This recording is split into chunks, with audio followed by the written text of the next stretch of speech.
Bonjour à tous, bienvenue sur votre chaîne. Aujourd'hui, nous allons parler d'un sujet fondamental pour chaque enfant de Dieu. Notre salut, un trésor à ne pas perdre. Le salut que Jésus nous a donné est un cadeau précieux, non seulement pour sa valeur éternelle, mais aussi pour ce qu'il exige de nous. Il est crucial de comprendre la valeur de ce trésor et les responsabilités qui l'accompagnent. Découvrons comment nous pouvons préserver ce précieux cadeau et marcher dans la lumière de Dieu.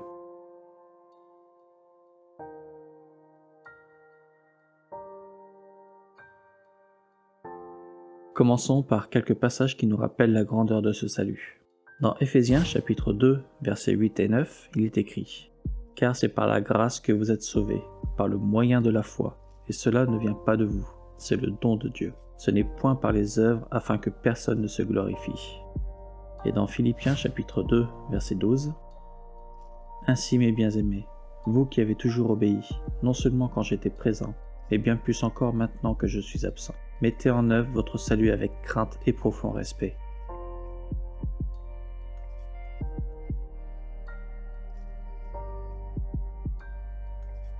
Le salut, ce n'est pas un simple changement de situation. Ce n'est pas un bien matériel que l'on peut posséder et échanger. C'est un trésor qui coûte plus que tout ce que l'on pourrait imaginer, car le prix payé pour nous est le sang de Jésus-Christ.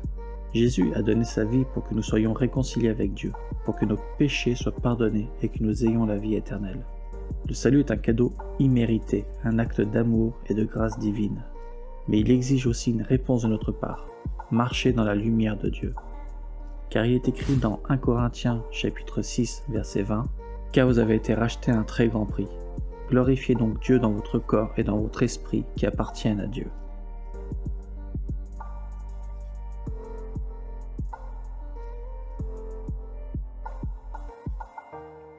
Le salut est un don, mais ce don exige que nous en prenions soin. Jésus nous avertit dans Luc, chapitre 8, verset 18, « Prenez donc garde à la manière dont vous écoutez, car à celui qui a, on donnera, mais à celui qui n'a pas, on ôtera même ce qu'il croit avoir. » Le salut ne doit pas être pris à la légère. Si nous négligeons notre relation avec Dieu, si nous permettons à l'indifférence ou au péché de s'infiltrer dans nos vies, nous risquons de laisser ce trésor se faner. Dans Hébreux, chapitre 2, verset 3, il est écrit « Comment échapperons-nous si nous négligeons un si grand salut ?» Le salut exige de nous vigilance, engagement et dévouement. Ce n'est pas juste une promesse de rédemption, c'est aussi un appel à vivre selon les principes de Dieu chaque jour.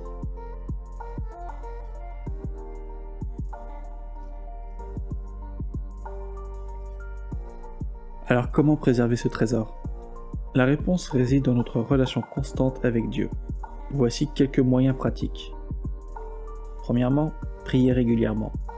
La prière nourrit notre relation avec Dieu. Chaque jour, parlons-lui. Confions-lui nos peines, nos joies, nos doutes. Deuxièmement, étudier la parole de Dieu. La Bible est notre guide. Elle éclaire notre chemin et nous rétablit lorsqu'on s'égare. Troisièmement, vivre selon les principes de l'Évangile. Chaque action doit refléter notre foi en Christ. Quatrièmement, rester vigilant contre les distractions et péchés. Nous devons garder nos cœurs purs et être attentifs à ce qui nous éloigne de Dieu. Et cinquièmement, rappeler à notre âme la valeur du salut. Dans le tumulte de la vie, il est facile d'oublier le prix du sacrifice de Jésus. Prenons un moment chaque jour pour méditer sur ce trésor.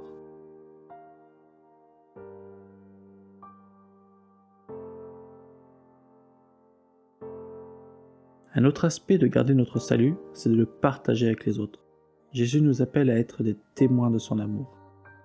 Dans Matthieu chapitre 28, verset 19, il nous dit « Allez, faites de toutes les nations des disciples. » Le salut est un trésor que nous devons partager. Chaque fois que nous témoignons de notre foi, nous accomplissons la mission de Christ. Ce n'est pas seulement pour nous, mais pour tous ceux qui sont encore loin de Dieu.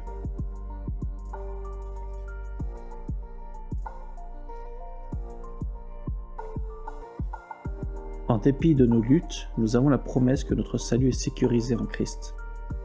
Dans Jean, chapitre 10, verset 28, Jésus nous rassure « Je leur donne la vie éternelle, elles ne périront jamais et personne ne les ravira de ma main. » Même lorsque nous sommes faibles ou tentés de nous éloigner, notre salut reste ferme en Jésus.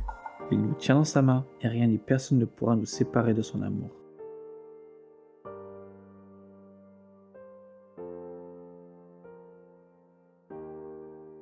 Aujourd'hui, je vous invite à réfléchir à ce trésor qu'est votre salut. Chérissez-le, préservez-le et ne permettez pas aux distractions de ce monde de vous faire oublier la grandeur de ce don. Faites en sorte que chaque jour, vous viviez d'une manière digne de ce sacrifice et que vous partagiez ce trésor avec ceux autour de vous. Pensez à la vie éternelle, à l'amour incommensurable de Dieu et marchez dans la lumière de sa grâce, sachant que notre Père veille sur nous avec amour et miséricorde. Seigneur Jésus, merci pour ce trésor précieux qu'est notre salut. Merci pour ton sacrifice, pour la rédemption que nous avons en toi. Aide-nous à garder ce cadeau dans nos cœurs, à le chérir chaque jour et à le partager avec les autres. Nous plaçons notre confiance en toi et nous te rendons gloire. Amen. Que l'amour de Dieu inonde vos cœurs et que notre espérance ne déçoive jamais car elle repose sur lui.